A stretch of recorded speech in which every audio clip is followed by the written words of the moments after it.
ಕಲೆ ಯಾರಪ್ಪನ ಸೊತ್ತು ಅಲ್ಲ ಅನ್ನೋದು ಹೌದು. ನಿಜ. ಹೌದು. ನಾ ಈ ಕಲೆ ಎಲ್ಲಿ ಹುಟ್ಕೊಳ್ಳುತ್ತೆ ಅಂತ ಹೇಳಕ್ಕಾಗಲ್ಲ.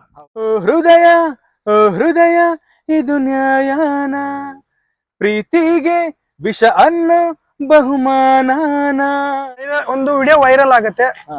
ಅದಕ್ಕೆ ರಕ್ಷಕ್ ಬುಲೆಟ್ ಅವರು ಒಂದು ನಿಮ್ಗೆ ಕಮೆಂಟ್ ಮಾಡ್ತಾರೆ. ಆದ್ರೆ ಪರ್ಮಿಷನ್ ಬೇಕು. ಎಷ್ಟ್ ದಿನ ಕೊಡ್ತಾರೆ? ಒಂದಿನ, ಹೌದು. ಒಂದು ವಾರ ಹ್ಮ್. ಅಷ್ಟೇ. ಆಮೇಲೆ ಬೇಡ ಹೋಗಪ್ಪ ನೀನು, ಕೆಲ್ಸನ ಬೇಡ, ಸೇರು ಮಾಡ್ಲು ಬೇಡ ಹಾ. ಅಂತ ಹೇಳ್ತಾರೆ. ಬಿಡು ಮತಗಳ ಜಗಳ, ಇದೇ ಕೆಲಸವು ಬಹಳ. ಇದೇನು ಝೊಮ್ಯಾಟೊ ಅಂದ್ರೆ ನಮ್ಗೆ ಸ್ವಲ್ಪ ನಮ್ ಟೈಮ್ಗೆ ಅಡ್ಜಸ್ಟ್ ಆಗುತ್ತೆ ಡ್ಯೂಟಿ. ಈಗ ನೀವು ಝೊಮ್ಯಾಟೊ ಏನಕ್ಕೆ ಚೂಸ್ ಮಾಡ್ಕೊಂಡ್ರಿ? ಝೊಮ್ಯಾಟೊ ನಾನು ಆಕ್ಚುಲಿ 2 years ಇಂದ ಮಾಡ್ತಾ ಇದ್ದೀನಿ ಸರ್. 2 years ಇಂದ ನೀವು ಝೊಮ್ಯಾಟೊ ಮಾಡ್ತಾ ಇದ್ದೀರಾ? ಸ್ವಿಗ್ಗಿ ಮಾಡ್ತಿದ್ದೆ ಫಸ್ಟ್ 1.5 year ಸ್ವಿಗ್ಗಿ ಮಾಡಿದೆ. ಇವಾಗ ಝೊಮ್ಯಾಟೊ ಮಾಡ್ತಾ ಇದ್ದೀನಿ ಆಕ್ಚುಲಿ.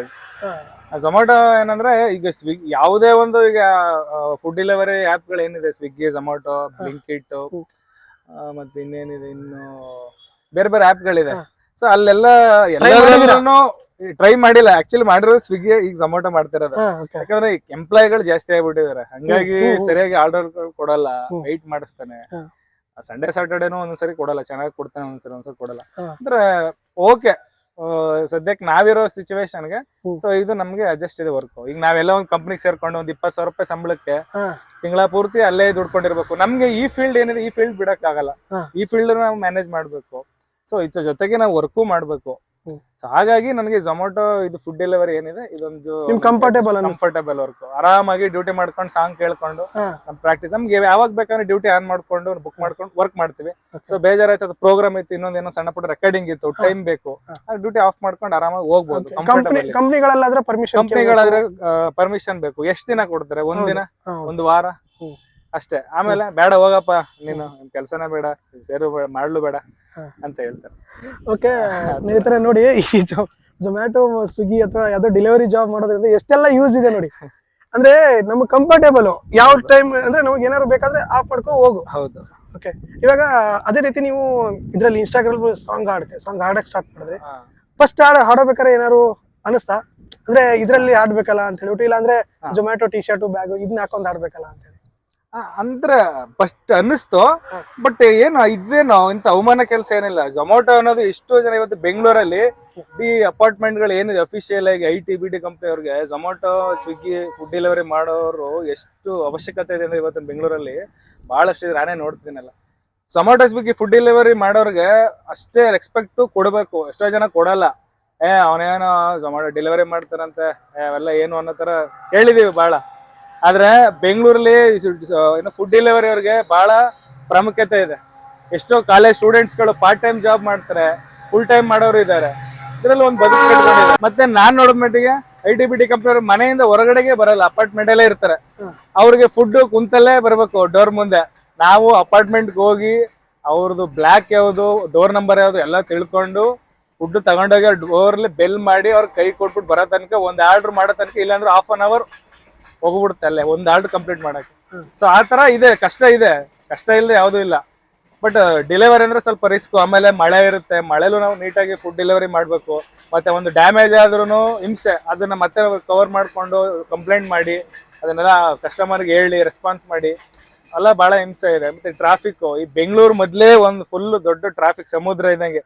ಈ ಟ್ರಾಫಿಕ್ ಅಲ್ಲಿ ಒಂದು ಆರ್ಡರ್ ಡೆಲಿವರಿ ಮಾಡಿ ಬರ್ತೀನಿ ಅಂದ್ರೆ ಅದು ಸಾಹಸ ಮಾಡೋದಾಗಿದೆ. ಹೌದು, ನಿಜನೇ.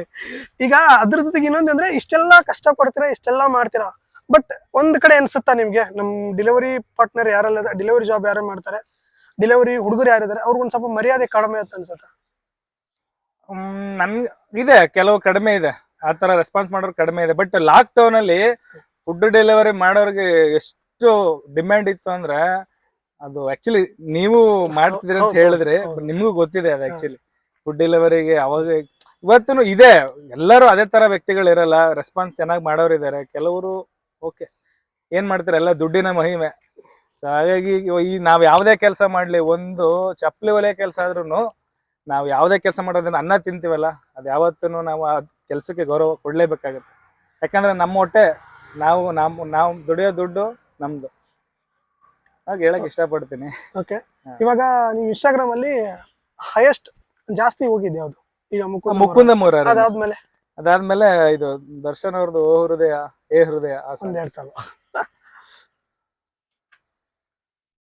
ಓ ಹೃದಯ ಓ ಹೃದಯ ಇದು ನ್ಯಾಯಾನ, ಪ್ರೀತಿಗೆ ವಿಷ ಅನ್ನೋ ಬಹುಮಾನನ, ಪ್ರೀತಿಗೆ ಬೆಂಕಿ ಹಚ್ಚಿ ದೂರ ಓಡಿದೋಳೆ, ಹೃದಯನ ಚುಚ್ಚಿ ಚುಚ್ಚಿ ನೋವ ಮಾಡಿದೋಳೆ, ಈ ಮೋಸ ಈ ದ್ರೋಹ ನಾನು ಕ್ಷಮಿಸೋಲ್ಲ. ಓ ಓ ಓ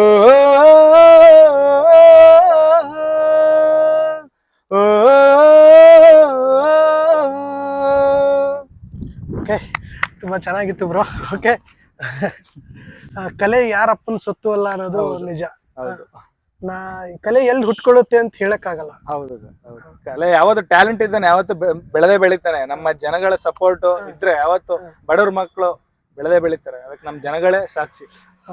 ಒಂದು ವಿಡಿಯೋ ವೈರಲ್ ಆಗುತ್ತೆ, ಹಾ ಅದಕ್ಕೆ ರಕ್ಷಕ್ ಬುಲೆಟ್ ಅವರು ಒಂದು ನಿಮ್ಗೆ ಕಮೆಂಟ್ ಮಾಡ್ತಾರೆ. ಹೌದು ಸರ್, ಮಾಡಿದ್ರು. ಓಕೆ, ಮಾಡಿದ್ರು. ಏನಂತ ಹೇಳಿ ಮಾಡಿದ್ರು? ಓಕೆ, ಒಳ್ಳೆ ಒಳ್ಳೆ ಒಂದು ಹಾದಿಲಿ ಹೋಗ್ತಾ ಇದೀರಾ, ಒಳ್ಳೇದಾಗ್ಲಿ, ನಮ್ ವಿಶೇಷ ಯಾವಾಗಲೂ ಚೆನ್ನಾಗಿರುತ್ತೆ, all the best your future ಅಂದ್ಬಿಟ್ಟು ಹೇಳಿದ್ರು. ಡೈರೆಕ್ಟ್ ಆಗಿ ಮೆಸೇಜ್ ಮಾಡಿದ್ರು ನಿಮ್ಗೆ. ಹೌದು. ಹೇಗೆ ಅನಿಸ್ತು ನಿಮ್ಗೆ ಕೇಳಿ? ಥ್ಯಾಂಕ್ ಯು ಅಂತ ಹೇಳಿದೆ, ಖುಷಿ ಆಯ್ತು. ಓಕೆ, ಒಂದು ನಮ್ದು ಕಲೆಗೆ profile ಪ್ರೋತ್ಸಾಹ ನೋಡಿ- ಸಿಗ್ತಾ ಇದೆ. ಹೌದು. ಅದಕ್ಕಿಂತ ನಮ್ಮ ಜನಗಳು ನನಗೆ ಬಹಳಷ್ಟು ಒಳ್ಳೊಳ್ಳೆ, ಒಂದು ಬ್ಯಾಡ್ ಕಮೆಂಟ್ಸ್ ಇಲ್ಲ, 1,500 ಜನ ಕಮೆಂಟ್ಸ್ ಮಾಡಿದ್ದಾರೆ. ಇಲ್ಲಾಂದ್ರೆ ಈಗ ಒಂದು 3,80,000 ಓಡಿದೆ ಮುಕುಂದ ಮುರೇ ಸಾಂಗ್. ಅದಕ್ಕೆ ಪ್ರತಿಯೊಬ್ರು ಅವ್ರ ಮನಸ್ಪೂರ್ವಕವಾಗಿ ಇಷ್ಟಪಟ್ಟು ಕಮೆಂಟ್ಸ್ ಕೊಟ್ಟಿದ್ದಾರೆ. ಯಾಕಂದ್ರೆ ಒಂದು ಕಮೆಂಟ್ಸ್ ಒಂದು ಫಾಲೋವರ್ಸ್ ತಗೋಬೇಕು ಅಂದ್ರೆ ಅಷ್ಟು ಸುಲಭವಾಗಿ ಯಾರು ಮಾಡಲ್ಲ. ಅವ್ರಿಗೆ ಅದು ಇಷ್ಟ ಆಗ್ಬೇಕು, ಅವ್ರ ಮನಸ್ಸಿಗೆ ನಾಟಿ ಆ ಸಾಂಗ್ ಹಿಡಿಸ್ತು ಅಂದ್ರೆ ಮಾತ್ರ ಲೈಕ್ ಕೊಡ್ಬೋದು ಅಥವಾ ಒಂದು ಕಮೆಂಟ್ಸ್ ಕೊಡ್ಬೋದು, ಶೇರ್ ಮಾಡೋದಕ್ಕೆ ಅವ್ರಿಗೆ ಒಂದು ಇರ್ಬೇಕು. ಅದಿದೆ ನಮ್ ಜನಗಳಿಗೆ. ಯಾಕಂದ್ರೆ ನನ್ನ ಹಾಡು ಇಷ್ಟಪಟ್ಟಿದ್ದಾರೆ, ಹಂಗಾಗಿ ಅವರು ಅದನ್ನ ಪ್ರೋತ್ಸಾಹ ಕೊಡ್ತಾರೆ. ಹಂಗಾಗಿ ಅವ್ರ ಆಶೀರ್ವಾದ ಯಾವಾಗಲೂ ನನ್ನ ಮೇಲೆ ಹೀಗೆ ಇರ್ಲಿ, ಈ ಬಡ ಕಲಾವಿದನ ಮೇಲೆ ಅಂತ ಕೇಳ್ಕೊತೀನಿ. ನೀವು ಸಿಂಗರು, ಮತ್ತೆ ನಿಮ್ಗೆ ಯಾವ ಸಿಂಗರ್ ಇಷ್ಟ? ಅಂದ್ರೆ ಒಬ್ರು ಸಿಂಗರ್ ಅಂತ ಇಟ್ಕೊಂಡಿರ್ತೀರಾ ಮೈಂಡ್ ಅಲ್ಲಿ. ನಂಗೆ Sonu Nigam, Harman Mallik, SPB sir, legends. ಎಲ್ಲ ಲೆಜೆಂಡ್ಸ್. ಅವರೆಲ್ಲ ಇನ್ಸ್ಪಿರೇಷನ್ ನನಗೆ. ನಾನು ಚಿಕ್ಕವನಿದಾಗ ಅಂತೂ ನನ್ಗೆ ಸೋನು ನಿಗಮ್ ಅಂದ್ರೆ ಬಹಳ ಇಷ್ಟ. ನನ್ನ ಪಕ್ಕದಲ್ಲೇ ಪ್ರವೀಣ್ ಸೋನು ಅಂತ ಇಟ್ಕೊತಿದ್ದೆ ಯಾವಾಗ್ಲೂ. ಸೋನು ನಿಗಮ್ ಸರ್ದು ವಾಯ್ಸ್ ಅಷ್ಟೇ ನಂಗೆ ಬಹಳ ಇಷ್ಟ ಪರ್ಸನಲಿ, ಅವಾಗಿಂದನೂ ಇಷ್ಟ. ಓಕೆ, ಇವಾಗ ನಿಮ್ ಮನೆಯಲ್ಲಿ ನೀವು ಈ ವಿಡಿಯೋಸ್ ಮಾಡ್ತಾ ಇದೀರಲ್ಲ, ಸಾಂಗ್ಸ್ ಅವೆಲ್ಲ ನೋಡ್ತಾರ? ಹಾ, ನೋಡಿದಾರೆ. ಅಮ್ಮ ಅಪ್ಪ ನೋಡಿದ್ದಾರೆ. ಏನ್ ಹೇಳಿದಾರೆ? ಚೆನ್ನಾಗಿ, ಯಾಕಂದ್ರೆ ಹಾಡ್ತೀನಿ ಅಂತ ಮೊದ್ಲೇ ಗೊತ್ತು. ಖುಷಿ ಪಟ್ರು. ಆಮೇಲೆ ಈ ತರ ಎಲ್ಲ ಸ್ವಲ್ಪ ವೈರಲ್ ಆದ್ಮೇಲೆ ಬಹಳ ಖುಷಿ ಪಟ್ರು. ಏನೋ ಒಂದು ಮಾಡ್ತಾ ಇದ್ದೇನೆ, ಒಳ್ಳೇದಾಗ್ಲಿ ಮಾಡು ಅಂತ ಹೇಳಿದ್ರು. ಓಕೆ, ನೀವು ಇನ್ಸ್ಟಾಗ್ರಾಮ್ ನ ಒಳ್ಳೆ ರೀತಿಲಿ ಯೂಸ್ ಮಾಡ್ಕೋತಾ ಇದೀರಾ? ಹೌದು. ಓಕೆ, ಈಗ ಕೆಲವೊಬ್ರು ಅವ್ರಿಗೆ ಯಾವ ರೀತಿ ಬೇಕೋ ಆ ರೀತಿನ ಯೂಸ್ ಮಾಡ್ಕೋತಾರೆ. ಬಟ್ ಇನ್ಸ್ಟಾಗ್ರಾಮ್ ನ ನೀವು ಒಳ್ಳೆ ರೀತಿಲಿ ಯೂಸ್ ಮಾಡ್ಕೋತಿದ್ದೀರಾ. ಅಂದ್ರೆ ಬೇರೆಯವ್ರಿಗೆ ರೀಚ್ ಮಾಡ್ಬೇಕಂದ್ರೆ ನಮ್ಗೊಂದು ಪ್ಲಾಟ್ಫಾರ್ಮ್ ಬೇಕು. ಹೌದು. ಮತ್ತೆ ಇನ್ನೊಂದ್ ಏನಂತಂದ್ರೆ, ಈಗ ನಾನು ಒಬ್ಬ ಟ್ಯಾಲೆಂಟ್, ಒಬ್ಬ ಸಿಂಗರ್ ಆಗಿರ್ಬೋದು. ಸೊ ನಾನು ಸಿಂಗರ್ ಆಗಿ ನನ್ನ ಜೊಮೋಟೋ ಮಾಡ್ತಿದ್ದೀನಿ ಅಂತಂದ್ರೆ ನನ್ನಿಂದ 4 ಜನಕ್ಕೆ ಒಂದು ಹೆಲ್ಪ್ ಆಗ್ಬೋದು ಅನ್ನೋದಕ್ಕಿಂತ ಅವರು ಬೇರೆ ಏನೋ ಟ್ಯಾಲೆಂಟ್ ಇರುತ್ತೆ, ಬಟ್ ಅವ್ರು ಏನೋ ಮಾಡ್ತಿರ್ತಾರೆ. ಸೊ ನಂದು ಏನಂತಂದ್ರೆ ನಮ್ಮ ಟ್ಯಾಲೆಂಟ್ ಅನ್ನ ನಮ್ಮ ಜನನೇ ಗುರುತಿಸ್ಲಿ. ನಾವ್ ಮಾಡೋ ಕೆಲಸ ಬೇರೆ, ಬಟ್ ಟ್ಯಾಲೆಂಟ್ ಇದ್ದನ್ನ ಯಾವತ್ತೂ ಜನ ಬೆಳೆಸ್ತಾರೆ ನನಗೆ ಗೊತ್ತು. ಅದೊಂದು ನಂಬಿಕೆ ನನಗೆ ಯಾವಾಗಲೂ ಕಾಪಾಡುತ್ತೆ ಅನ್ನೋದು ನನ್ನ ಅನಿಸಿಕೆ. ಅದು ಗುಡಿಯ ಕಟ್ಟಿದ ಬಡವನೆದೆಯ ಗುಡಿಯಲ್ಲಿರುವೆ ನಾನು.